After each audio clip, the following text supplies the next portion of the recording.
রিয়া হঠাৎ করেই দেখতে পেল যে তার ব্লাইন্ড ডেট নিজের অধস্তন কর্মীকে রীতিমতো উচিত শিক্ষা দিচ্ছে। সামনের বিধ্বস্ত ওয়েট্রেস আর মাটিতে পড়ে থাকা লোকটিকে দেখে রিয়া মোটেও অবাক হলো না, কারণ সবাই জানতো তার সামনের এই আকাশের মেজাজ ভীষণ উগ্র আর সে একটা আস্ত নারী লোভী। তাই রিয়া নিজের সবটুকু সাহস সঞ্চয় করে এগিয়ে গিয়ে তাকে জানালো যে সেই হলো তার ব্লাইন্ড ডেট। কিন্তু মাটিতে পড়ে থাকা লোকটি বলল সেই নাকি আসলে তার ব্লাইন্ড ডেট। এই কথা শোনার পর আকাশ তাকে সাথে সাথেই এক ঘুষিতে অজ্ঞান করে দিল। আসলে আকাশ ছিল শহরের সবচেয়ে ধনী পরিবারের একমাত্র উত্তরাধিকারী। সবাই জানতো যে সে আসলে পুরুষদেরই বেশি পছন্দ করে, কিন্তু রিয়া এখন তাকে এক বখাটে বড়লোক প্লেবয় ভেবে মস্ত বড় ভুল করে বসেছে। অন্য কর্মীরা সবাই ভাবলো রিয়ার আজ কপালে নিশ্চিত শনি আছে। এরপর আকাশ ইশারায় বাকি সবাইকে চলে যেতে বলে রিয়াকে নিজের কাছে ডাকলো আর কড়া সুরে জানতে চাইলো সে এখানে কেন এসেছে। রিয়া বলল সে যদি তার পছন্দের কেউ হয়ে থাকে তবে তারা কি বিয়ে করতে পারে। অথচ ঠিক একদিন আগেও রিয়া ছিল সিইওর সেক্রেটারি আর তার গোপন প্রেমিকা, যাকে সে কখনো প্রকাশ্যে সবার সামনে স্বীকার করেনি। রিয়া ভেবেছিল তাদের 5 বছরের এই গোপন সম্পর্কটা হয়তো শুধু কোম্পানির উন্নতি ধরে রাখার জন্যই তৈরি হয়েছিল, কিন্তু সে ঘুণাক্ষরেও আশা করেনি যে একদিন সে এমন ভয়ঙ্কর আর চমকপ্রদ কিছু জানতে পারবে। সিইও আসলে তার নিজের সৎ বোনকেই বিয়ের প্রস্তাব দিয়ে বসেছে। ঠিক তখনই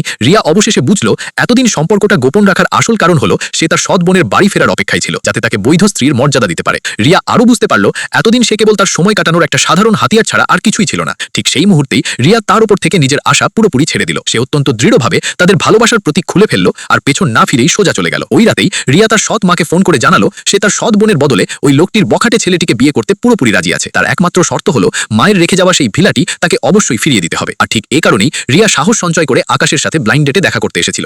আকাশ জানতো রিয়া তাকে অন্য কেউ ভেবে ভুল করেছে, তবুও সে বখাটে ছেলের ভান করে জানতে চাইলো তার মতো কাউকে বিয়ে করে সে আসলে কি চায়। রিয়া সোজাসাপটা উত্তর দিয়ে জানালো তাদের বিয়েটা হবে শুধুই একটা চুক্তি, যেখানে দুই পক্ষেরই নিজেদের স্বার্থ জড়িয়ে থাকবে। বিয়ের পর তারা একে অপরের জীবনে একদমই নাক গলাবে না, আর একমাত্র শর্ত হলো বিয়ের পর সে কোনোভাবেই তার সাথে এক ঘরে থাকতে পারবে না। এটা দেখে আকাশ খুব ভালো করেই বুঝলো যে রিয়া তাকে পুরোপুরি ভুলে গেছে। নিজের চিরচেনা ভালোবাসার মানুষকে ফিরে পেতে আকাশ সাথে সাথেই বিয়ের লাইসেন্স করার প্রস্তাব দিল, যাতে সত্যিটা জানার পর সে কোনোভাবেই মত না বদলায়। এরপর তারা দুজনে খুব দ্রুতই বিয়ে করে ফেলল। রিয়া মনে মনে গভীরভাবে চাইল তার প্রাক্তন প্রেমিক যেন তাকে হারিয়ে চরম অনুশোচনায় ভোগে, আর ঠিক সেই মুহূর্তেই তার সৎ বোন সেখান দিয়ে যাওয়ার সময় তাকে নিজের চোখে দেখে ফেলল।